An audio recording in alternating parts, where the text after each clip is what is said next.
we've taken an approach where it's really about the commercial delivery. How are we servicing not only our business units within MasterCard, but the partners and the customers that work with us in our ecosystem? We leverage the ability to drive innovation through the entire ecosystem because the rising tide does raise all boats.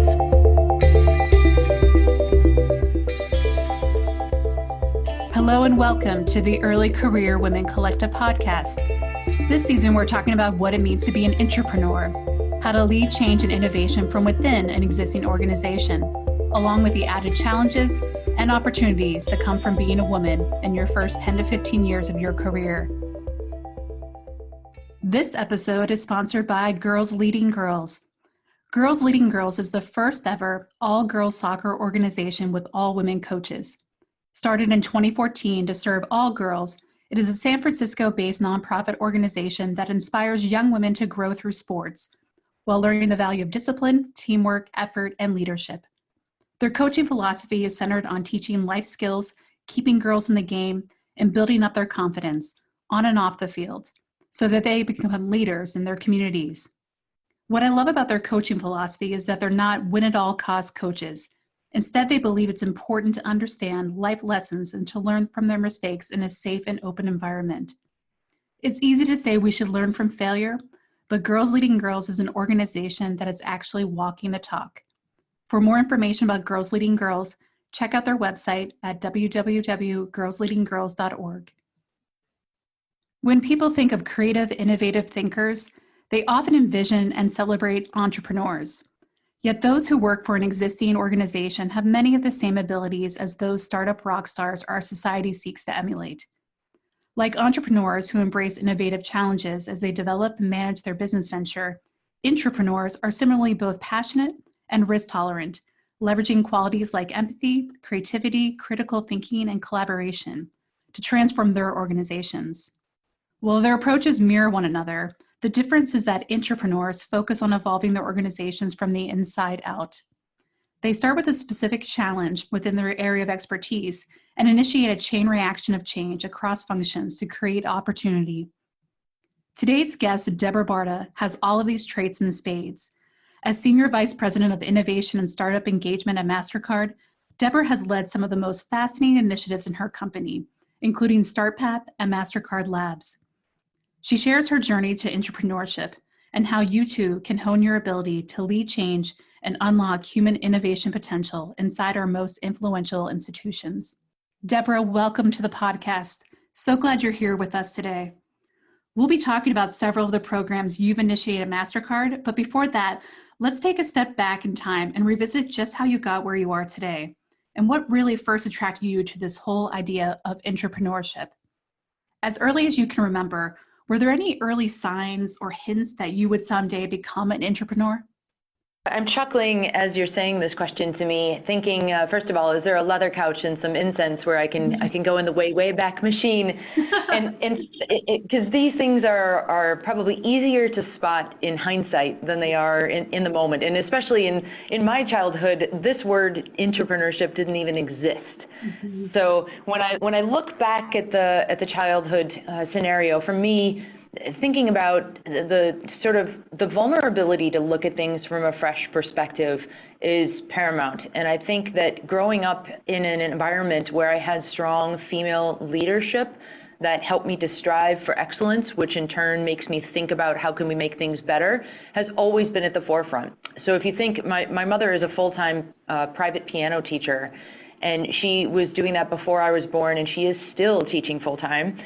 So it's been the true early entrepreneur where she ran her own business. Her mother, my grandmother, got her master's degree in education and was a teacher. So that was definitely back in times where that was non-traditional for ladies in these fields. So I come from a strong line of females.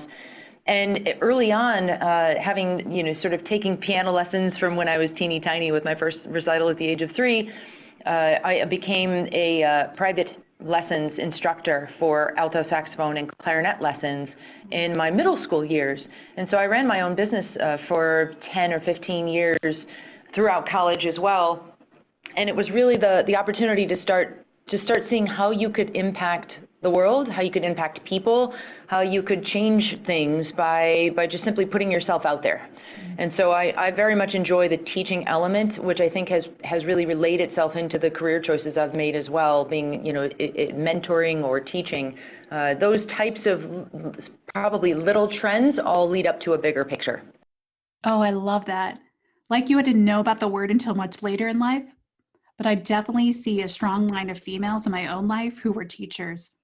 My mom was a high school English teacher and my aunt taught first grade. And, I think it's so important to look back and to recognize how these early seeds were being sown in our lives and how we can see so much about the influence female teachers can teach us about how to change things in simple yet profound ways by simply seeing a need and then putting ourselves out there. I think this ability to see a need and to put yourself out there is essential to entrepreneurship. How would you define entrepreneurship to someone not familiar with the term? It could be as simple as building businesses inside an organization. It can be the opposite of entrepreneurship, but sort of taking ventures inside. But from a softer perspective, for me, it's willing to look at yourself and your organization from a fresh perspective.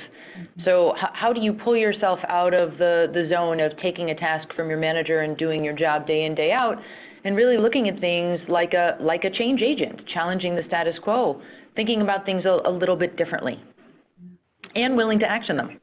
Yes, I think being an entrepreneur is like being a catalyst, someone who's willing to challenge the status quo, think about things a little bit differently, and then willing to act upon them. So thinking back to the early days of your career, how did you personally get your start as the change agent you're describing? So if I go early days, we'll say college jobs. I worked in a coffee shop as a barista before even barista was a popular term, and that makes me sound really old. I'm really not. I'm barely 16. No, so when I look at the coffee shop days, it was very small, it was two of us, but when we had the rush at the morning rush time or the afternoon pickup, it was all verbal. I mean, we'd holler out the orders to each other, and when there became a longer rush, it just felt inefficient.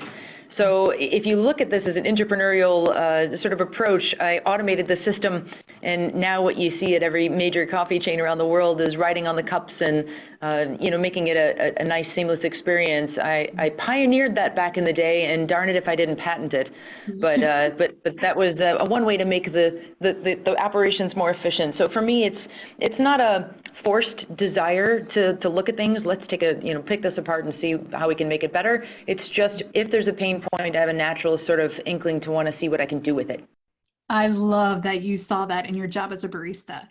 And yes, I really agree that it's about being curious and being willing to look at our systems, think about it differently, and then act upon it. When was it then that made the biggest difference in making that career transition from that first role as a young barista to your role today as Senior Vice President? So if I think back, it's really being given the opportunity. So in your early days, you're sort of waiting for the next task or project or initiative or assignment. And where I found that the leash got a lot longer was when you get a manager that is strong in nature and gives you a little bit of that leash to chase something with your own brain. Meaning, for example, a number of years ago, I was given the opportunity to create some new features on a product for merchants. And I wanted to move quickly and experiment. And instead of embracing a must-build inside-only concept, I was given the freedom to build by partner and look at that full analysis. And I ended up working with a startup or two that gave me just an entirely fresh insight into how outside help or startups in general in that world could really be an interesting collaboration between startups and corporations. And that helped to shape how you could be nimble, take thoughtful risks without throwing the corporate structure out the window. You can really find that balance, protect the brand, and navigate between the two. Now, it isn't simple. I can't oversimplify that concept. But again, respecting the rules of the institution while bringing in the nimbleness is actually something that's embraced within our organization. So for me back in the day, it was initially waiting to get an assignment. But now I like to think that I'm a little bit wiser.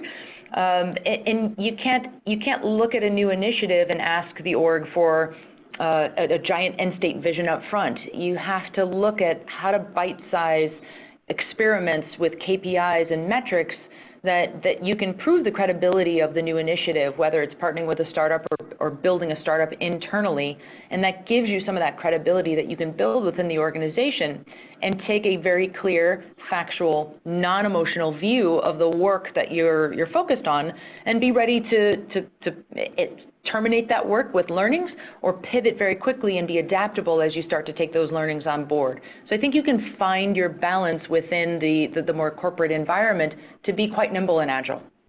Yes, I think that balance is so key.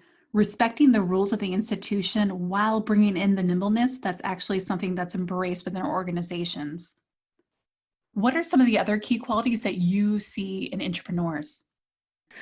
Oh, there's so many aspects of that. So for me, it sort of taps into the tenets that I look for and I like in general about entrepreneurship, is that ability and license to be self-motivated, to tap into passions, to be confident enough to challenge the status quo, but not to be belligerent about it, not to be immovable. You want to be a problem solver. You want to be adaptable and endlessly curious. Have the visionary view, but balance that with the ability to deliver. So inside the organization, with the entrepreneur spirit, is sort of capitalizing on all of those things, and then surrounding myself with people who have shared goals, not necessarily the same line of thinking, because the diversity is really key in this type of environment, to challenge each other, to be able to have healthy debates without it being personal at all. It's completely passion about the cause.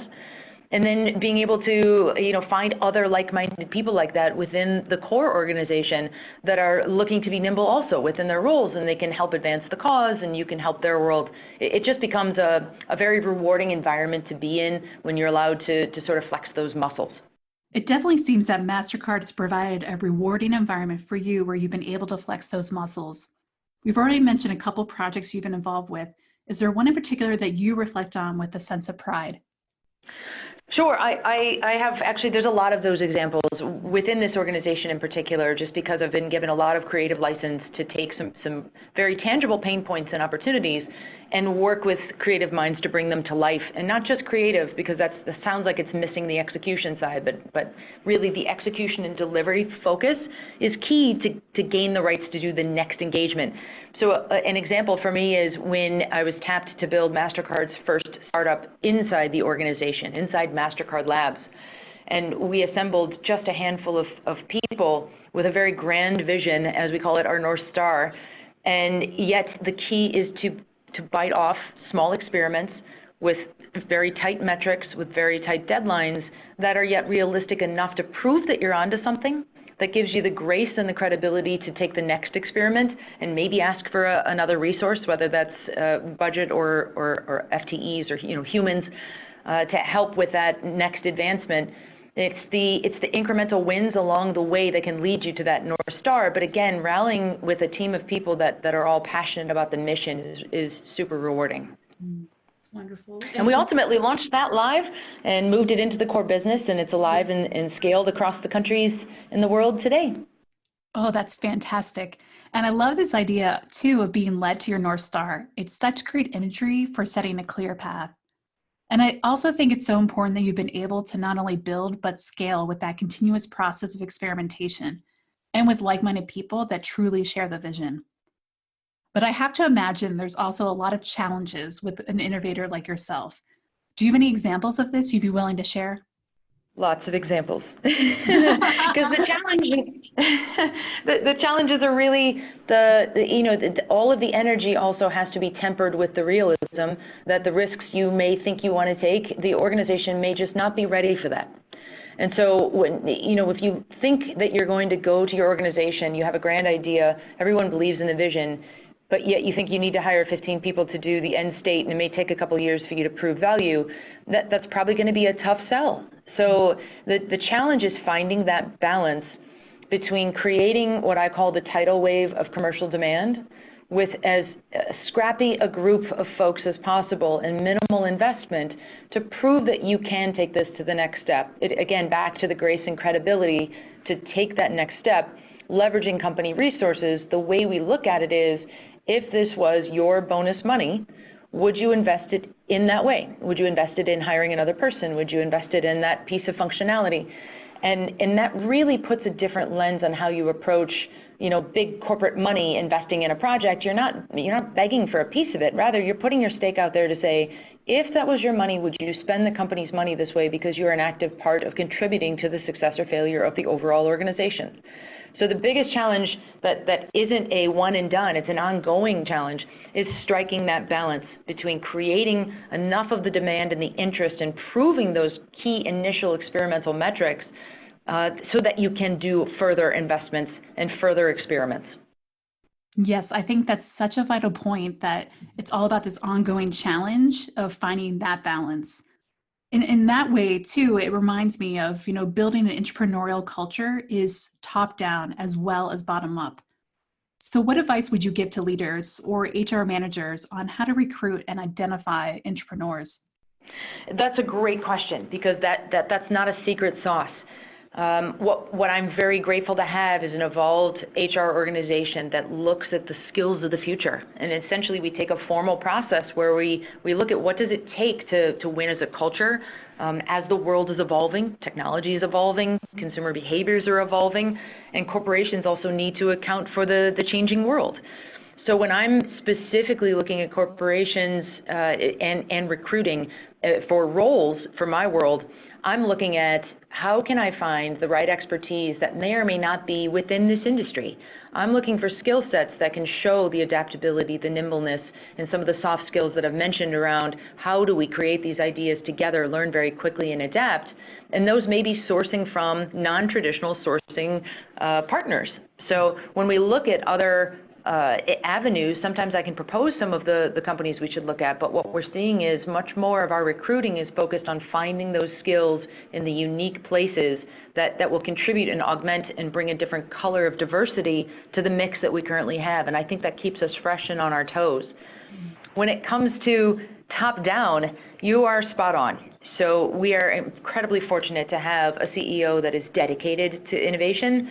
He came in and brought the concept of labs to us in 2010 and established our labs organization for the first time back then, strongly advocating for thoughtful risk-taking across the organization, which has been fantastic, because when you have a culture that's focused on driving innovation, then you tend to have more of an appetite for some of the thoughtful risk-taking, and more of that trickles down through the ranks such that we have more empowerment across individuals of any caliber, of any rank in any part of the globe. Because you've probably seen labs organizations and other corporations sort of flare up with some fanfare and then get eventually snipped from the budget because it's tough to prove the value. It evolves into a marketing engine or something that becomes an expense line that it made its impressions, but now it's tough to sustain. And we've taken an approach where it's really about the commercial delivery. How are we servicing not only our business units within MasterCard, but the partners and the customers that work with us in our ecosystem? We leverage the ability to drive innovation through the entire ecosystem, because the rising tide does raise all boats. Yes, a rising tide lifts all boats. That's our mantra here at the Early Career Women Collective. Since the audience for this podcast is young women, typically in the first 10 to 15 years of their career, what advice would you have for them, especially the ones with an entrepreneurial mindset? It's a personal passion of mine. So you've tapped into my sweet spot of affection. So I love helping females think through the next steps and how do you get the opportunities that you want to get, and how do you get the meaty ones that will really take you to that next skill. And so for me, it's really about learning who you are as soon as humanly possible. I think there are certain things like building the innovation muscle, which can be trained, but understanding your own personality, what motivates you, what it gives you fulfillment, what are the things that drive you nuts, that sort of thing. Early on, having clarity around that is so important to understand.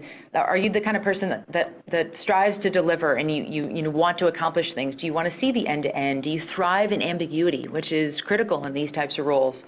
And so what I usually advise folks is get as much exposure as possible. Not just, join a startup, work in a corporation, see what both ends of the spectrum are like, but talk to as many people as you can, get their feedback on what are the things that got them to where they are, and what do they consider to be successful? And then what I call that is the essentially feedback buffet. You can take what you like, leave the rest, but make sure that it's internalized for you and your purposes such that it makes you stronger. A lot of the times as we're taking in advice, it's usually really focused on your areas of development. And I feel that it's important to acknowledge them and pick some that you definitely want to develop.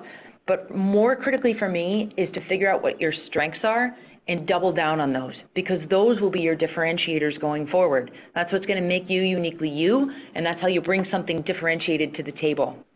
So I say take risks, take things that make you feel uncomfortable, raise your hand for assignments that you may not have all the answers to. You may not be perfect on paper for every role or assignment, and that's okay, but that's how you get to pick things that never existed before. So for example, my entire job, my world, the word entrepreneurship didn't exist as an option to choose when you were studying in school.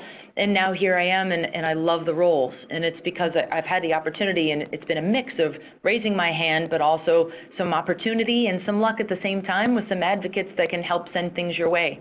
So it's a mixture of things that make it, those first 10 years really can be a great learning ground. That's such wise advice. You know, one question I get too a lot from young women is how to get better at discerning the culture of a company you're applying to. How do you know that they're really what they claim to be? Right. Yeah. So, I mean, beyond the veneer of marketing, right? How do you actually get into what is the culture really like? So this can come from a mix of things. Do a ton of desk research. You know, research the CEO and their leadership team. See if the values you know align, how they speak. If they're aligned with your beliefs, ask questions about these companies as you're in the interview process. Ask friends. See, what their volunteering policy is like, what their diversity stats are like, the inclusion, their commitments to sustainability, the environment, giving back, regardless of industry. Companies have a responsibility to give back, and I'm very proud, and I wouldn't work at a company that didn't have a strong commitment to diversity, inclusion, sustainable practices, the environment, and you may not necessarily associate MasterCard in the environment or MasterCard in sustainability, but we're doing a lot of different efforts in those places, and I'm truthfully very proud of that. And I think that those, like-minded people attract other like-minded people. You can find what you're passionate about and marry the facts with your instincts through the conversations, through the materials that you read, watch videos of the leadership team doing presentations. You can glean a lot, and marrying that with your instincts can give you a pretty good feel for an organization. I know that one area that you're particularly passionate about is promoting women in leadership, and you've been involved in some really wonderful work around that space. I'm curious, what do you see for the future for women in the workplace, particularly from your perspective as a female entrepreneur? It's a great question because I think the world is changing. I feel it, I see it. Are we finished? No. Gender balance it's a discussion, which it wasn't before, and I'm delighted that it is now. So I don't look at them as challenges. I look at them as opportunities because I think there are ways that we can improve the dynamics, while at the same time recognizing that gender really shouldn't matter. In a perfect world, if you rock up to the job, deliver as good as anybody, regardless of gender, you will get noticed. That's the sort of perfect view I have on the world, that if you just come and deliver, bring the assets and skills you have, the world should be changing to recognize that. Now, I'm not naive in saying that, of course I realize the world hasn't advanced in every situation to this place. There's a ton of work to do. But if you can find environments that nurture the balance, that can help provide opportunities, that, look at the top of an organization and see what the leadership team looks like. Is it diverse? They will live and breathe the ethics and the desires that they want to project to the world by acting. They can't just put it in marketing materials. They have to walk the walk. So for me, the opportunities that I've had have been, I'm delighted to say, not because I'm a female, but because I've delivered. And then I take the proactive approach of getting very involved in female efforts. So for example, our Start Path program is a program where we recruit later stage startups from around the globe to advance the future of commerce with us. And we build pilots together and we introduce them to corporate partnerships. And our focus is to drive female-led entrepreneurs. Now, the beauty of this is about a quarter of our last round of applications were all female-led, and overall in our portfolio, we have about half in a female position of leadership, a female in a position of leadership. So we're super proud of the proactive approach we've taken, knowing that the stats in the venture capital world are that about 3% of all funding goes to females, yet females in general have a much higher rate of return on the investment, about 35% higher than all male teams, and they do so on about a third less of the capital. So the facts are there that when we promote women, business is better for it.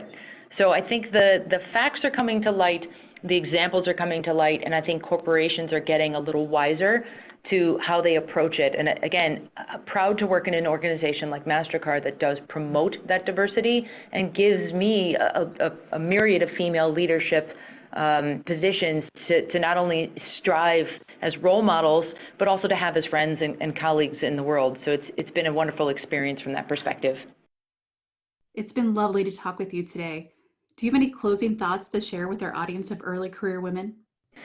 Get as much exposure and learnings as possible. Don't ever settle, yet be patient, because some of the learnings take some time.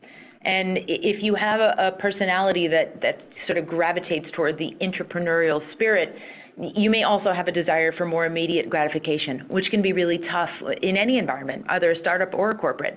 So the goal is to plant the seeds, build your network, and ensure that you're delivering, because if you end up looking for that next thing too quickly, the next win, the next role, the next promotion, you're missing out on the opportunities to really build the learnings and prove yourself along the way. So early on, I would say, you're gonna make mistakes. It's okay. You've got time to learn, time to shift, but yet be thoughtful in your career choices, because these are the times where you can learn the most and gain the most from moving around and seeing different things earlier on in your career. You won't have it all planned out. You need to be open to what the universe has in store for you, but also willing to walk through those doors and accept the opportunities as they come. We want to thank Deborah Barda again for taking the time to talk with us. Please see the show notes for this podcast for transcripts and other useful resources. If you enjoy this podcast, please subscribe and share a review and tell a friend. Our next podcast drops in 2 weeks. In the meantime, head on over to earlycareerwomen.com for information on the membership community we're building, as well as information about upcoming live events. Help us turn the tide.